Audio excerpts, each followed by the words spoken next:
Hello everyone, welcome back to the layout. I am here with a layout update and lots of exciting progress to report. Like the last layout update, there's actually been a few other videos that I never posted, so I'm going to try and get everyone caught up with the last couple months of work. As we can see, a train has just rolled in from the left side of the screen. I now have a full loop of operational track, and I'm using this train to test the curve radii and the rest of the track work, essentially. These are branch line kits and Walter's heavyweight cars that operate on like a minimum of 26-inch radius that I've found, at least with this particular equipment. So that means my 28-inch radii curves in the design are at least 26 inches, which is extremely exciting. Slight caveat to that excitement is none of this track is actually attached at all. It's sitting on top of the roadbed, and back here the roadbed isn't even attached. The cork is to the plywood, but this is all just sitting here while I try and work out what radii works in the real world for this layout. I've also been trying to overcome some of the design challenges with this layout. It had several requirements that I've mentioned before, one of which that the benchwork cannot be higher than the windowsill, and that the door here needs to remain fully operational so it can open and close completely unhindered by the layout. In order for the door to fully open, this handle here needs to actually tuck under the benchwork because I decided that I really wanted to add a storage space behind the door because it was available space, so why not? So that means the bottom of the plywood or the bottom of the benchwork here needs to be at least 37 inches, if I remember off the top of my head. The windowsill is like 36 inches to, I think, the top of the rail, if I'm not mistaken. Around there, close enough. So that means I needed to introduce a grade on the layout, which on this side isn't a problem. On this side, however, that was going to be a little bit more of a struggle. This duck under is supposed to be a lift out. Eventually it'll be a lift out, but for right now I'm just keeping it as a duck under since I have trains operating. I'm not yet 30 years old, so I can make this duck under no issue. My original plan was to have it like be a Luke Towan style diorama that fits in and comes out. We'll see. For now, we're just keeping this simple so I can run trains, but it is fully level here should I decide in the future to make it a lift out section. What I was slightly worried about for over here was the grade.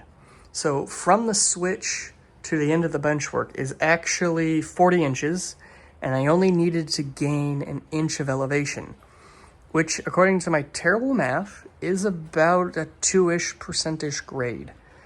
Either way, the heavyweight passenger train makes it over just fine. The few freight trains that I've run over it also operate perfectly. And I really do like this scene. So I have this industrial lead track, so there'll be an industry here. I'll maintain access to the light switch. And I'll have this cool embankment. So I think this will be a really cool scene. Moving on, anyone who with a keen eye have noticed I've been focusing on that dual head searchlight signal from BLMA and have noticed that I actually do have a fully operational signal system on the layout. I am using the Atlas Universal Signal System and using my NCE BD20s for track/block detection. I made all of my own cables that go in between the Atlas Universal Signal boards. Those are just basic telephone cables with an RJ12.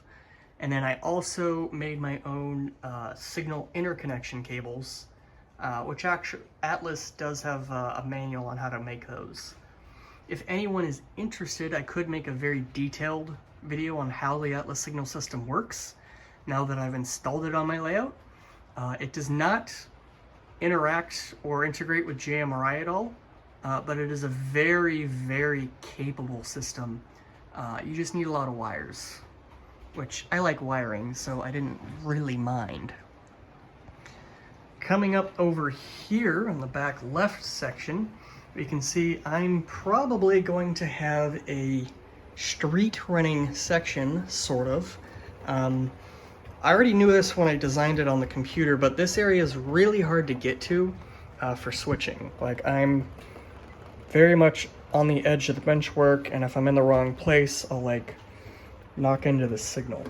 So this I always kind of figured would be scenic, more scenic than operational anyway, even though the switch does work and the track is connected electrically. So I opted to put my Argosy booksellers here because it has all the really cool detail up in front that people can look at. And then my 2 Victorian houses, this one in particular, I think I have a full kitchen in, like I mentioned last time, I think. So I think that'll work out really cool. It'll be something good scenically to show. This will be an industry, and I'm going to try and build it so where it actually hides this wall. And it'll wrap around, and then the other side of the industry will be right here, so I can do another like full shot here and you won't be able to tell you're actually in a closet. The Motorman has been working out fantastically. I only got the loop of track fully operational just this last week, so most of my train running has been with the Motorman.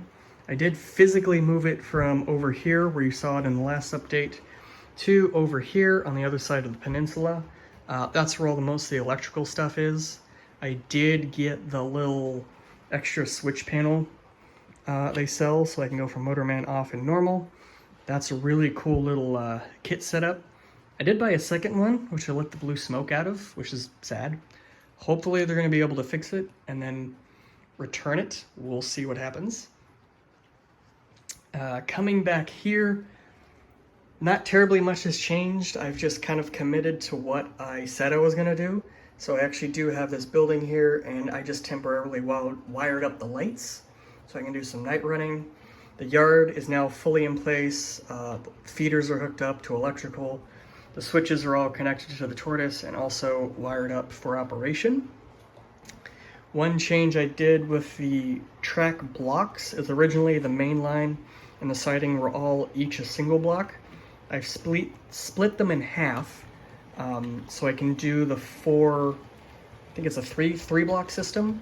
So the signals will actually go from red to flashing yellow to green instead of just red, yellow, green, which is exciting. I'm thinking about getting a signal bridge for this section. As you can kind of see there, the G signals fit, but barely. Especially on the other side, you can kind of see nothing's rubbing. I mean, there's no clearance issues. It's just really stinking close. Not ideal. So I'm probably going to get a signal bridge and maybe have it come all the way over here.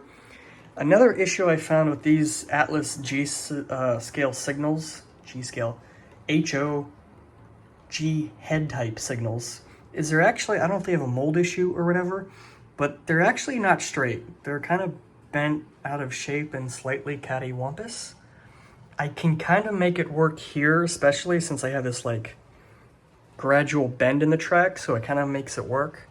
But an alert to anyone who wants an Atlas G bidirectional signal, the heads aren't exactly straight front and back. I don't know if they're supposed to be, I'm just assuming. Then the other big old piece of work that I've done is the Oaklandish city scene. Last time, none of this plywood was actually attached, so I have properly secured the plywood that I cut out, and then I found a new piece here, and I've added that. Got my automotive industry kind of just sitting there. The road I've mostly finished painting. I've also added, installed, and painted the grade crossing. The method I used for the road for painting the road rather, is very similar to Luke Talon's method. So it's a rattle can with a couple shades of gray and white. And if you look really closely, it looks awesome. So it's very that used asphalt. And because I used the spackling and I didn't purposely fully smooth it, we've got some of that variations, so it looks super cool. Very pleased with it. The grade crossing, like I showed last time, is spackling. What I did is I installed the Blair Line wood grade crossing kits, taped them over, and then just brought the spackle and leveled everything off. So I couldn't bring the grade crossing, the asphalt sections, out to paint, and I didn't want to bring a rattle can in here, so what I opted to do was just use my airbrush. And if you notice, we do have a decent variation between the city streets and the railroad maintained grade crossing, which is fine by me. I can tie all that together with some weathering, but I think it'll mostly just add some realism. As you also, if anyone remembers, I didn't have any of the lights actually hooked up or wired, nor did I have these telephone poles. Nothing's glued permanently yet. Everything's just kind of wedged in their particular hole, and they're just sitting where they're sitting. Same thing with the grade crossing. I will get that fully automated. I don't know if I'm going to do the full-blown like block, just because I want to be lazy with it. So I might just make it one big block as far as detection goes for each track, and just have it go on and off. Definitely not using a sound module or anything like that. A few other cool additions to this scene, of course, are the vehicles. So I've got an Athearn F100 truck that I picked up from the local hobby shop. I've got this Rapido station wagon, I think it's a Chevy. And then I have another Chevy here from, I think it's Midi Classic or Classic Mini Works, a Chevy pickup truck in Hawaiian blue. So yeah, I think I've updated everyone on everything. Thank you for watching, and I think I'll start posting some running videos. If you haven't seen, I've been doing some YouTube shorts, just following my trains around. So yeah, thanks for watching. Hope you enjoyed.